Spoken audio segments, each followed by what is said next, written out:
Welcome to Cambridge Marketing College's fortnightly webinar series. My name is Neil Wilkins, and we're going to talk today about using data to better inform marketing decisions. And there's a key little caveat in this one, without overwhelm. And that is something which is very close to my heart, because if you're anything like me, pages and pages of data, tables of numbers, loads of insights, all this kind of metrics stuff that comes flooding into our vision, both directly but also peripheral view, can be actually quite overwhelming. So what we're going to do today is focus on the numbers that matter to help us make better decisions with confidence.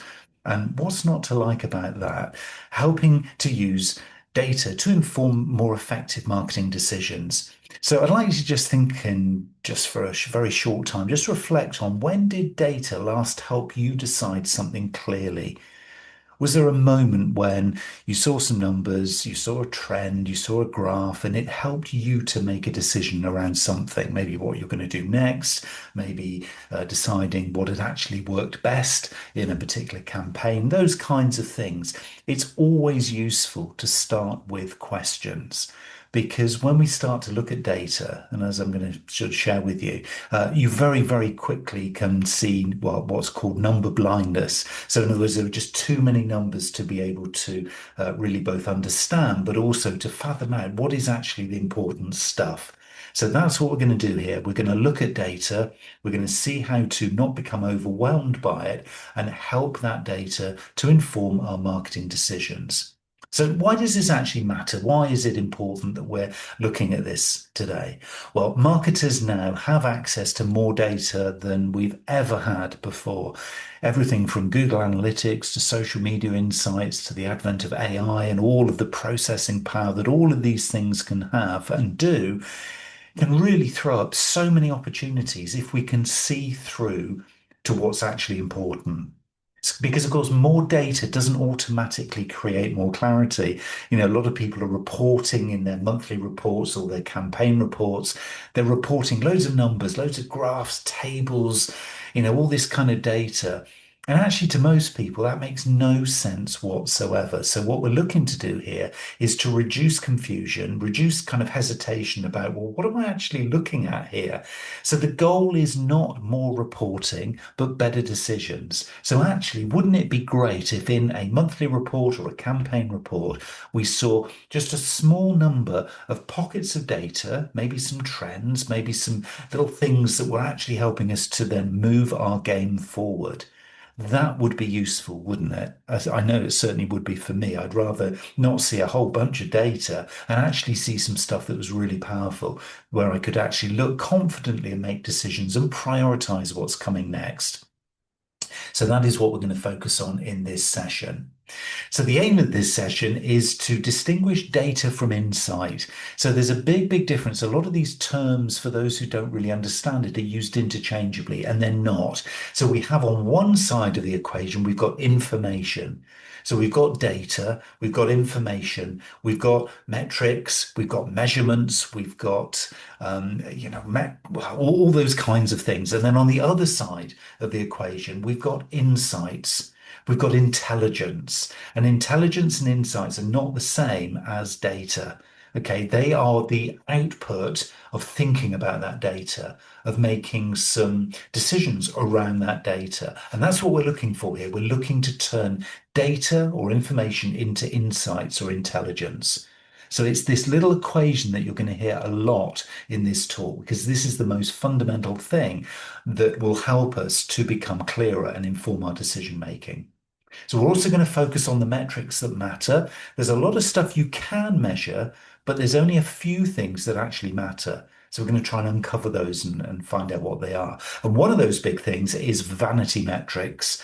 And vanity metrics are those things that make us feel like we're doing a good job, but actually they don't really make a difference. So I'll come on to explaining that in more detail. shortly.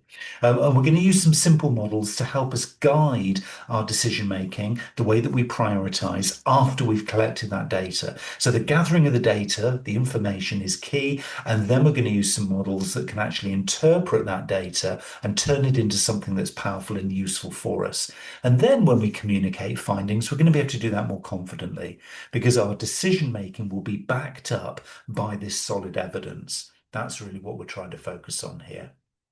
So data is not insight. Remember, so information is not intelligence. That's really the core of this talk. And this is really what I want you to remember is that the data, the numbers, the objective stuff, the metrics is not helping your decision making.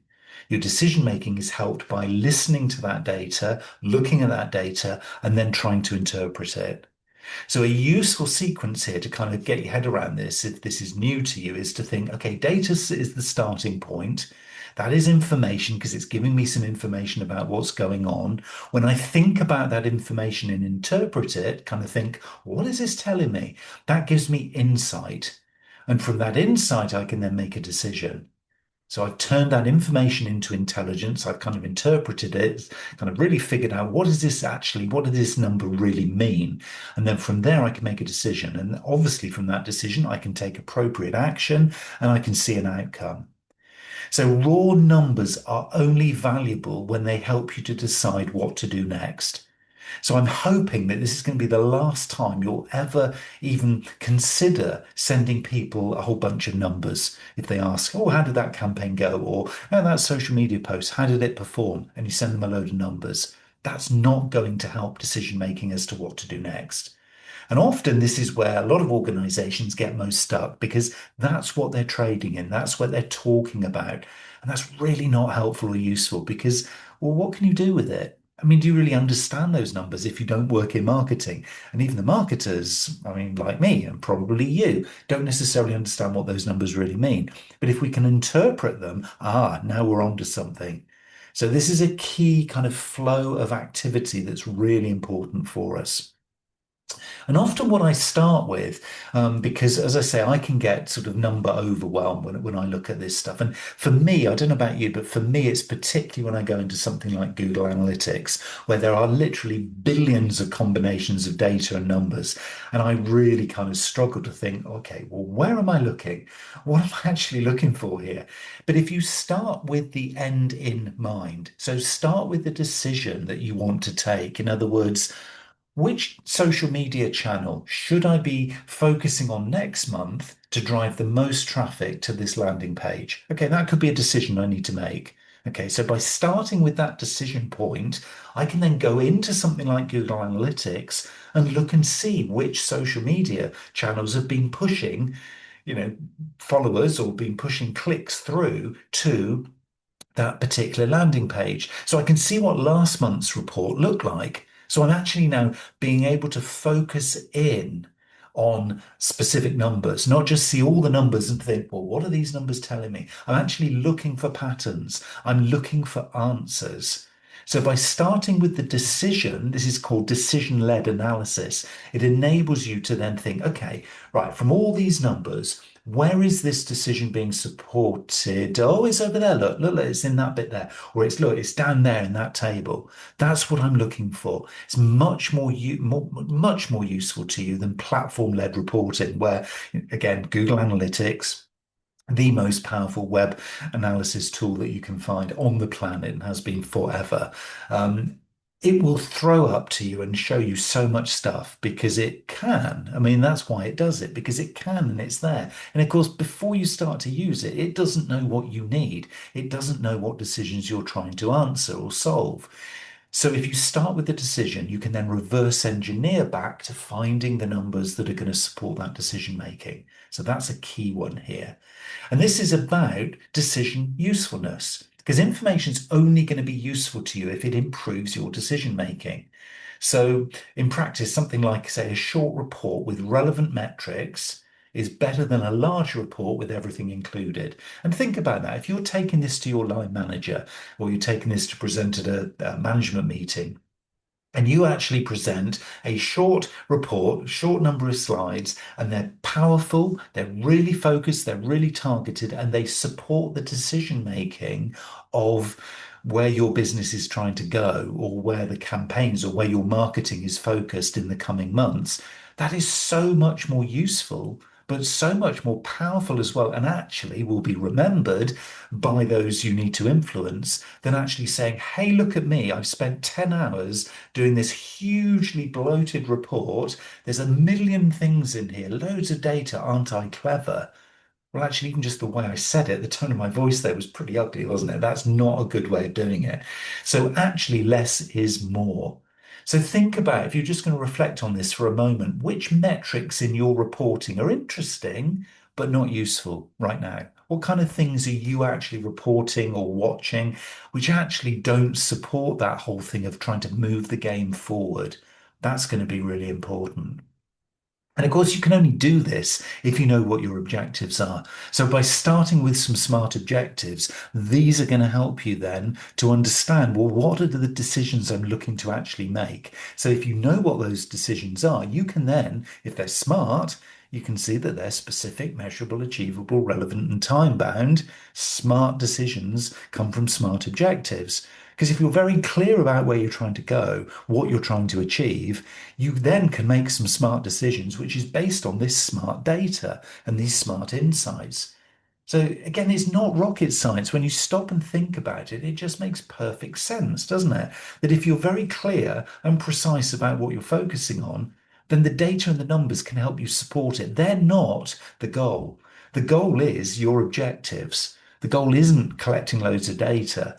Because now what you're able to do by being clear, super clear on the goal, is you can then start to see, oh, well, this data is useful, this data isn't. This data, we'll keep it because it could be useful. But look at that, it's no use at all to me because that's nothing, it's not helping me in any way. But this over here, look, that's like gold dust.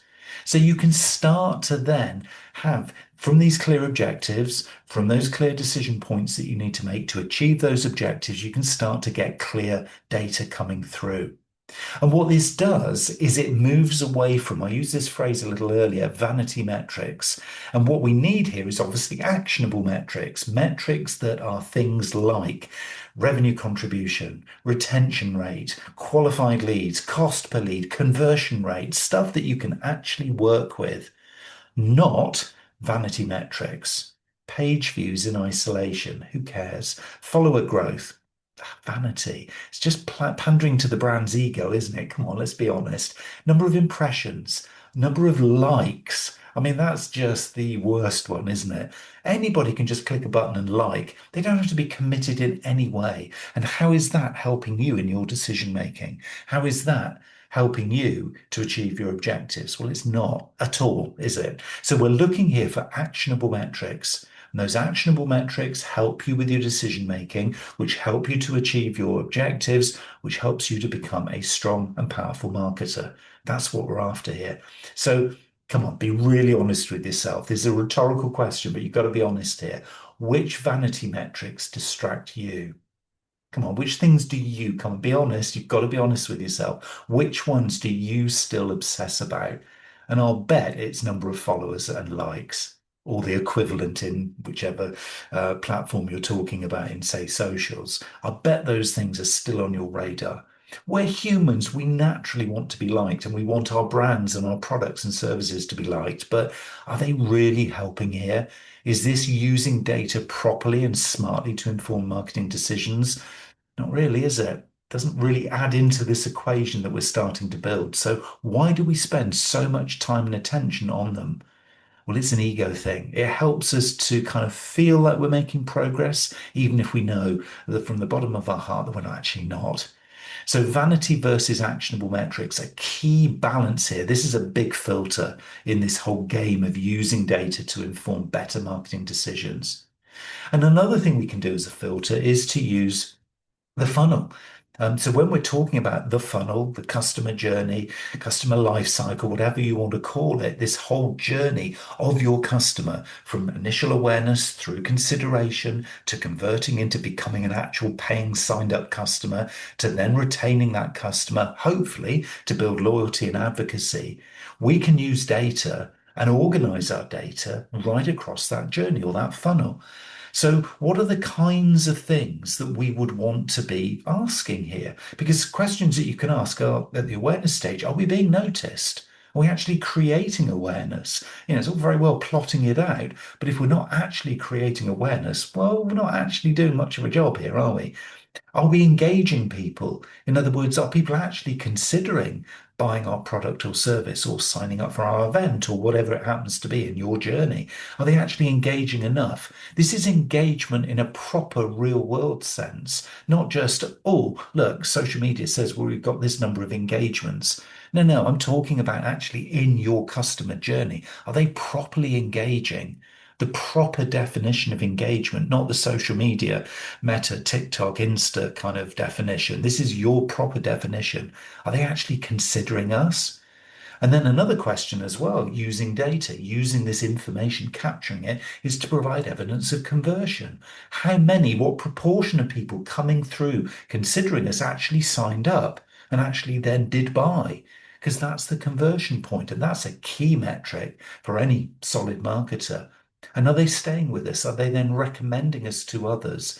The funnel can help us reduce overload by really focusing us down on the stage that we need to be focused on right here, right now. So whatever your plan is, could be customer retention, that could be an overarching kind of mission or a plan that you have, then setting smart objectives for customer retention, and then figuring out, okay, what are the metrics and the data that needs to support that so I can prove evidence, actually, give evidence to my colleagues and my manager that actually I'm focused in on this thing.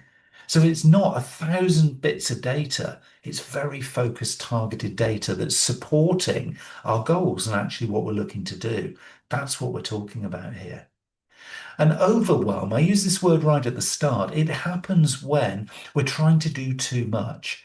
It's trying to kind of, do things, and where there is too much data, what we're often going to find is decisions get delayed. It's like, well, I need to look at this report, and there's just so much in there, and I haven't had time to look at it. It's because we're not focusing in.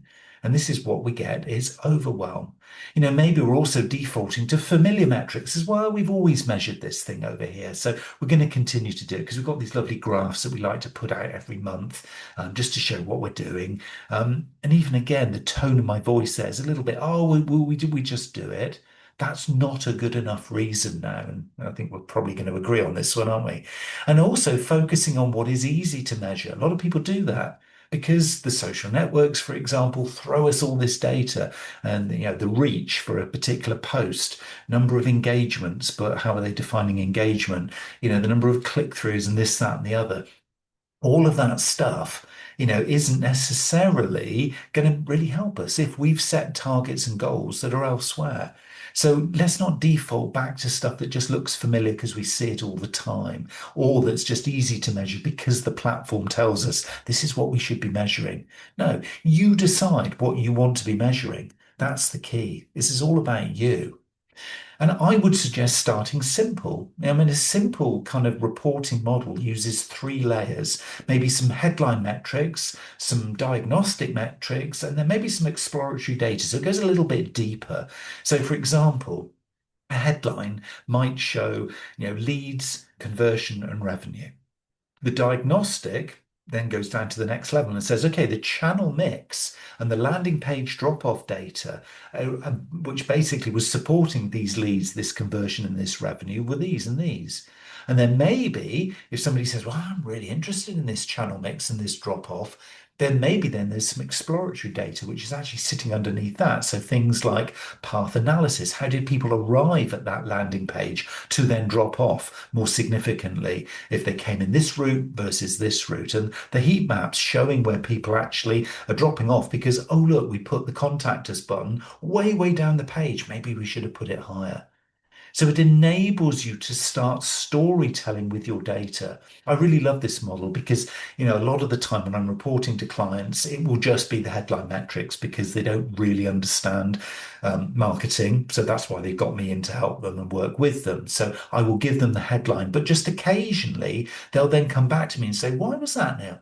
Why did it actually end up like that? Why was that kind of that number there? Why is that number down versus last month? And then we can then look at them all with the diagnostic and say, well, look, we decided we were going to actually test this new channel over here. And look, you can see it's clearly had an impact because we've seen a drop off there. So next month, should we go back up and we just move things around a bit? And then we can have that proper dialogue and conversation. And then very, very occasionally they'll say, I need to understand this a bit more, don't I, Neil? Can you explain it? And then I'll show them the heat maps. I'll show them the path analysis again. If it's a Google Analytics, you can do this by routing through the site, etc., etc. So what you don't want to be doing is starting with the exploratory stuff because it's way too detailed for most people, probably including you and I lots of the time. And the diagnostic stuff, again, is a bit too kind of what's happening under the hood when actually what they want to do is just be driving the vehicle. And that's the headlines. So decide on your audience, decide on actually what you need. It might be that you just want to live with the headline data and reporting to start with until you get comfortable with it, until you start to produce some trends, and that's fine. I'm not saying you have to do all layers at all times, but then maybe as you get curious as to the why do we see this number versus that number last month? Why is this thing trending in this direction? Then you can go a little bit deeper. That's the key here. But understanding your audience and understanding your level of interest is key when it comes to using those three layers. And there are some kind of different examples of kind of doing this, I guess, across different sectors. So depending on where you work, this will have a very different feel to it. So what I'm doing is obviously talking quite generically about some ideas and ways that you can kind of work this. But, different sector examples, retail, for example, traffic is strong, but checkout conversion is weak. Okay, so we're seeing a lot of people coming into store, the online store particularly, say for example, but the checkout conversion is weak. So what would you do then? You'd use that three-layer model to go deep into how we're seeing different traffic coming from different sources and seeing which ones are still converting well, which ones need sort of improvement. So a charity might find, as another example, email opens are high, but donations are low. And that could be coming part through in the creative or maybe the storytelling, or maybe that people are seeing the opens, but they're not actually clicking through because the call to action wasn't appropriate or wasn't clear.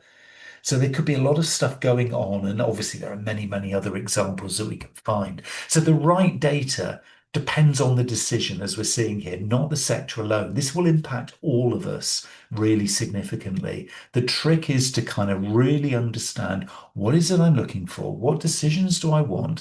What objectives do I have?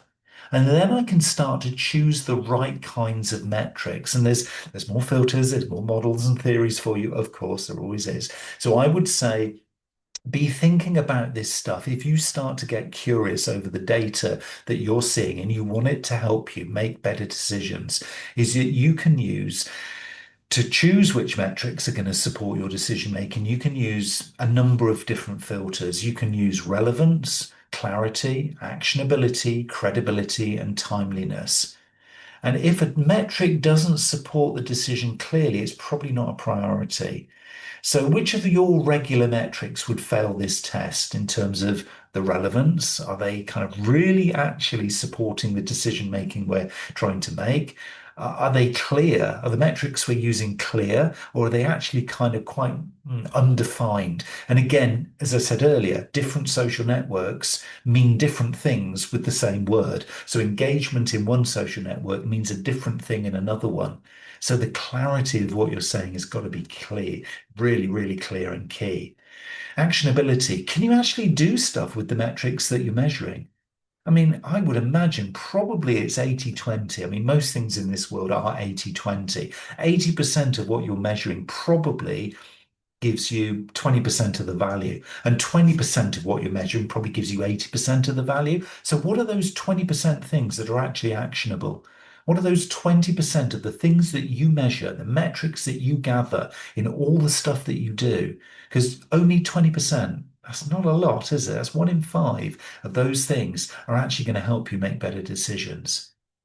So this is a kind of almost a real kind of honest, brutal truth reflection, isn't it? The fact that we have, as a marketing discipline, been spending a lot of time, no, I'll use the word wasting a lot of time measuring stuff that is not really helping us. And really, what we need to be doing is taking a much more kind of balanced view over the stuff that we are doing and starting to kind of think, okay, if in a perfect world I was starting again, how would I do this? Rather than just reporting because we always report like this, wouldn't I start from a more balanced scorecard view? Some of you will already be using the balanced scorecard. If you don't, you need to kind of search this and get a little bit more sort of detail behind it because it's such a useful kind of thought process as well as a reporting model. But the balanced scorecard for marketing includes financial measures, customer measures, internal process measures, and learning and improvement measures. Typically, there are variations, but those are the four key things which really help you in your decision making if you're collecting data and metrics to support those decisions. Yes, you want some financial stuff. Of course you do. You want to know that those conversions have led to this amount of new business, the number of sales that you've supported in your marketing. Yeah, important stuff.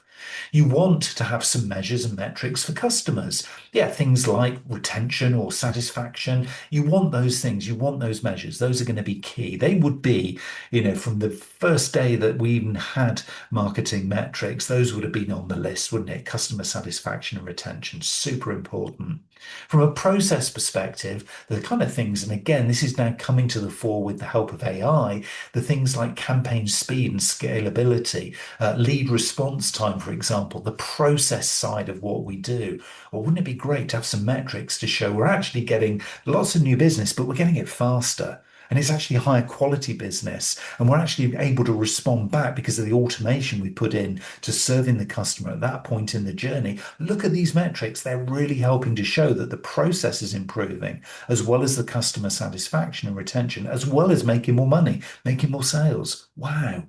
And then the learning one is test results and improvements gained. I mean, we're actually kind of learning this stuff as well in a kind of some, I mean, people used to call it soft skills. I call it essential skills. But actually, what we've done is we've used AI, we've learned a bit of AI, we've created some agents and assistants to enable us to do this stuff. And if we've got a balanced scorecard, which is gathering data to support telling the story of how we're improving all these things, well, what a lovely story to be able to tell, not only to our managers, but also to the rest of the organization. And my betting is that they would follow suit and do a similar kind of thing because this makes sense to anybody in and outside of marketing. And this is going to inform much, much stronger decision making as we go forward. And so, really, what we're doing here is we're starting on this journey now of turning this data into insights. Remember, I used the phrase information into intelligence. But you can't do that unless you've got a context. That's why I kind of explained a little bit about the different sector examples just a minute ago, because you need to have some kind of context to turn that data into something that's meaningful. Because if there isn't a context, if there isn't a backstory, if there isn't a marketing plan, for example, then what have you got to play that data against? Well, you haven't. It's just data, it's just numbers. So the context is critical here. I mean, you could be comparing, it's about comparisons really. You could be comparing against maybe some targets that are set, maybe stuff that was this quarter versus last quarter. Maybe there's some industry benchmarks that you sort of think, actually, that everybody else is doing it at this level. So we're going to go for this level here. It could be you're doing comparisons in segmentation. So maybe segment A customer versus segment B customer. And I've already used the example of different channels. You might be focusing in on, look, we haven't got the bandwidth and resource to have all of these different marketing channels. So we want to find out which ones are the three most effective, because that's where we want to put all our focus and attention. So the way to do this, in whichever way you're looking at this and how you're kind of creating your comparisons, is to just use a very simple formula. What happened, why it may have happened, why it matters to me, and what to do next. And so actually what you're doing is this is this concept of storytelling that I was just talking about before. So reporting numbers is not the same as generating and sharing insights because it's this simple formula. This is the storytelling that you're going to start to do in your head initially, because this is what you're going to be learning the habit, if you don't already do it, of what happened, why did it happen, why it may have happened, and I've then got to get the data to prove it, why that matters, and what can I do next? If you only did this with every piece of data or every question that you have or every activity that you do, and you only ask these four simple questions, imagine actually how your storytelling would improve to yourself, to your line manager, and to others. Imagine how much you'd learn. Imagine how you could create some trends and some future activities that were just continuously getting better and better. It just would, wouldn't it? What happened, why it may have happened, why it matters, and what to do next. Great little checklist. I mean, it would be something if you had a little post-it note and stuck it on the side of your computer that just said, look, everything I'm going to do for the rest of today, I'm just going to actually put it through this little filter, this little formula, and just test and see if I can actually improve some stuff. See if there's anything in the data or the insights or the metrics that I'm getting, not insights, rather, information and metrics that I'm getting, that I can turn that into insights and intelligence by asking these four questions. Again, it's not rocket science, but too few of us actually do it. And really, the main common issues and mistakes and reasons why too few of us do it is we're trying to track too many metrics. If there's one thing I hope that you have picked up from this talk, it's very much about let's focus in on the stuff that really matters.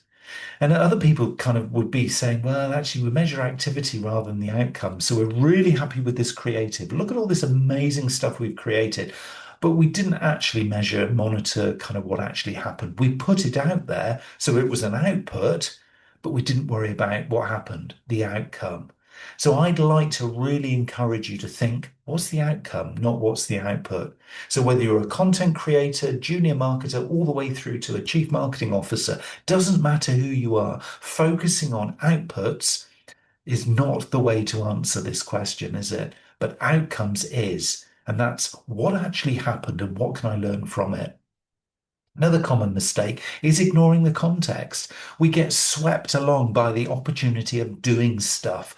A new social network becomes flavor of the day in our sector and everybody moves towards it. And we kind of ignore the context. It's like, well, why? It's just another marketing channel. Oh, but it isn't, Neil. It's the biggest thing. This happened with TikTok 2, 3 years ago. Everybody moved into TikTok because, well, we've got to be on TikTok.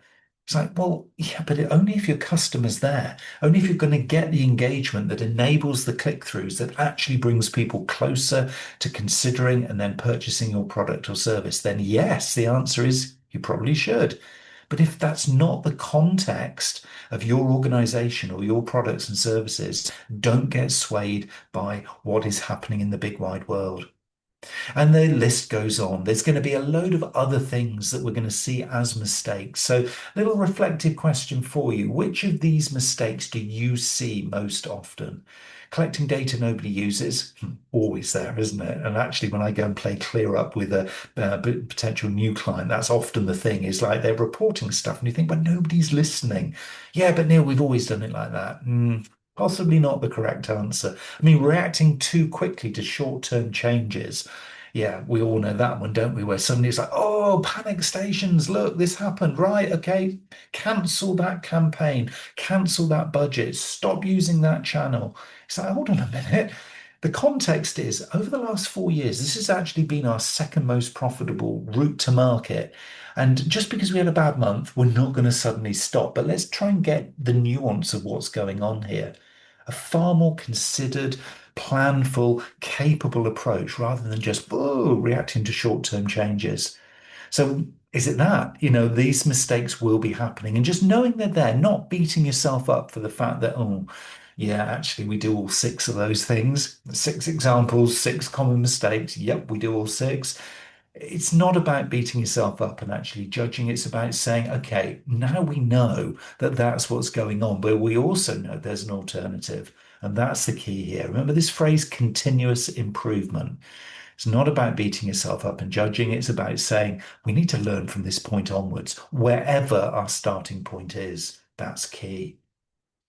And when sharing findings, I mean, the communication of data, both for you internally, just yourself, and then to colleagues, and then to your line manager, and then beyond marketing and into the wider business, particularly if you're working closely with sales.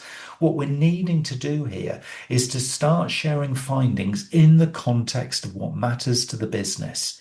This is this information into intelligence. This is this data or metrics into insights.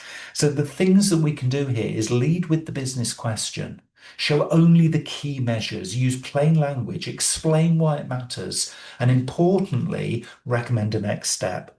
Don't just show the graphs, don't just show the tables, and do not show the vanity metrics, because what you're doing is you're fueling the beast that is taking you in the wrong direction. So this is key, isn't it, really? I mean, a simple structure here, if you were going to do this, particularly to somebody who doesn't know marketing, is what we found, why it matters, what we should do next.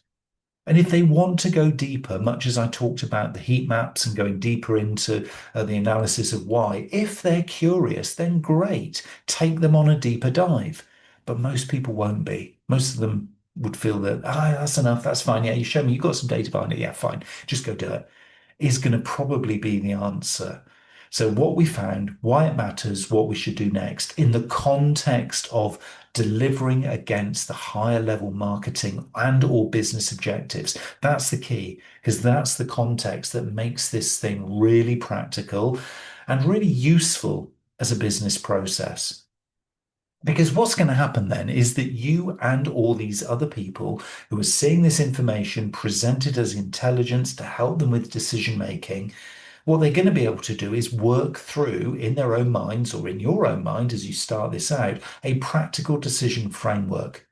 This is defining the decision I need to take, clarifying the objective, choosing 3 to 5 metrics to help with it, interpreting the data in the context that we've just been talking about, and one recommended action, the priority action. Yes, there are 20 things we could do, but this is the one thing we must do to move the game forward. So defining the decision, being super clear about what decision are we trying to take here, clarifying the objective that that supports, really important. Choosing 3 to 5 metrics, probably that kind of number, could be slightly less, could be slightly more, but just having some very clear metrics that are focused in on this and then interpreting the data that comes through. Those metrics are going to give you the storytelling in the context of the objective and the decision, and then one recommended action. That's the key thing here. Simple frameworks help marketers act with more confidence, but they also help people to feel confident in the decisions that you're recommending.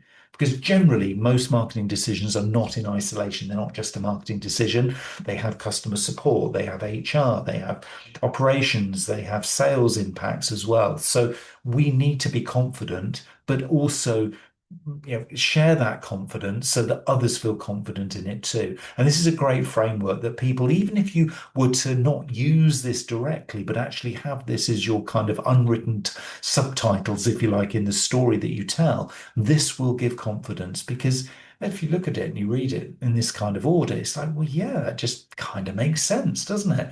I'd feel confident if somebody presented that to me. Well, of course, your audience will too. So the things that we're really kind of finding here is that we don't need to measure everything. You need to measure enough to make a better decision. It really is that simple. In fact, less is definitely more. So what we're actually saying here is we need to do less, but actually the less that we're doing is going to give us more value. It really, really is. And good marketers, the ones who really practice this, the ones who have kind of got this as a habit day to day, are selective, they're calm, and they're commercially focused. So data should support the judgments that they're making, not overwhelm it. More data does not help. The right data does. So think about this. If you were to just reflect now from all the things that we've been talking about, what's one reporting habit that you need to stop? What's the top one? What is the one that you're never going to do again now?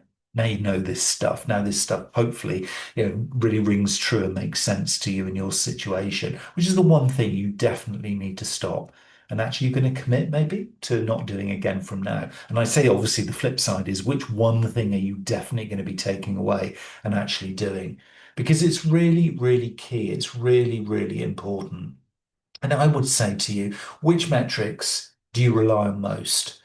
Where have vanity metrics actually distracted you and your team? So, in those metrics that you focus on most and rely on most, which ones distract you the most?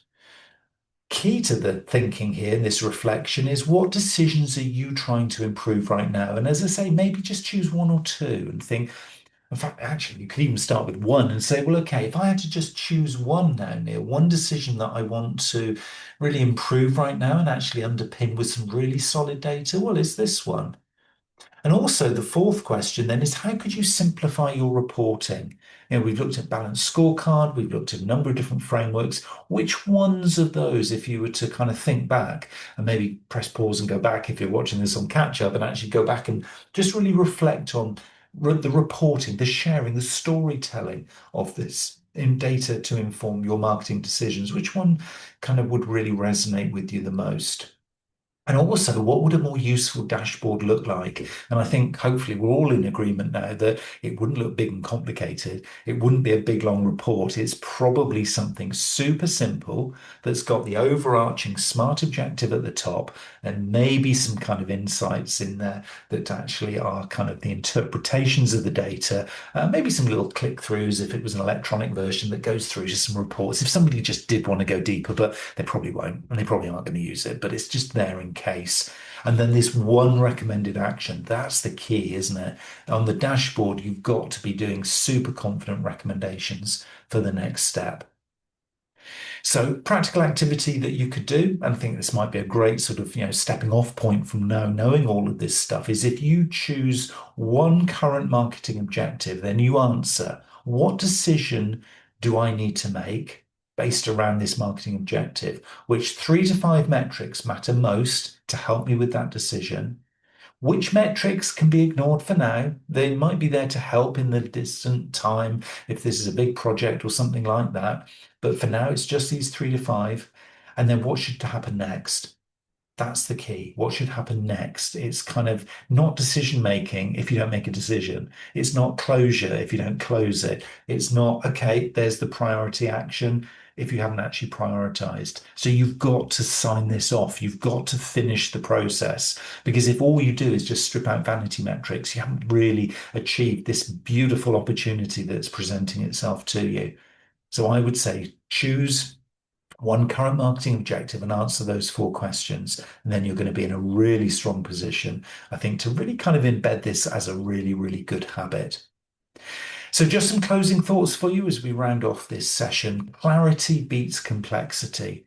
Less is definitely more here. Measure selectively, interpret carefully, and then I would say just by default, you're going to be able to act confidently. Using data to inform marketing decisions, turning information into intelligence, turning metrics into insights, things that actually can help us to make better decisions to move our marketing and our business forward. That is what this is all about. So less is definitely more. So do not be thinking, you've just added to my workload, Neil. Thank you. It's actually the reverse, actually doing less, but spending a bit of quality time reflecting on what do I actually need? How can I then use that? Why am I using it in this way? And actually, what decision do I want to take from it? And that is using data to inform better, more strong marketing decisions without overwhelm.